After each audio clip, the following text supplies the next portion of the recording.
কি করছো? এই তো ঠাকুর নাম করাচ্ছি। প্রতিদিন ঘুম থেকে উঠে ঠাকুর নাম করে নেয় আমাদের সোনামা। কই নম করো মা। এটা কৃষ্ণ ঠাকুর আর এটা রাধা ঠাকুর। নম করো, নম করো, নম করে নাও। নম করবে না? নম করো, নম করো। হ্যাঁ, নম নম। তাহলে চলো, এটা কি ঠাকুর? এই শিব ঠাকুর, পার্বতী ঠাকুর, গণেশ ঠাকুর। নম করো, নম নম। ঠিক আছে চলো, হয়ে গেছে, নম হয়ে গেছে, ঠাকুর নম হয়ে গেছে। এবার এই ঠাকুর, এটা কি ঠাকুর? লক্ষ্মী ঠাকুর। নম করো, নম নম। নম করেছো?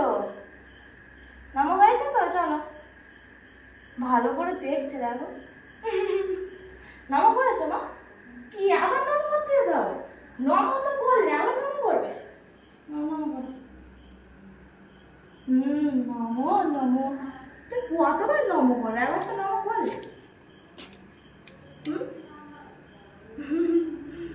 রোজ ঘুমে উঠতে যাওয়ার আগে নম করে যায়, তাই তো? ঠাকুর নম হয় তো ঘুমাতে যাওয়ার আগে ঘুম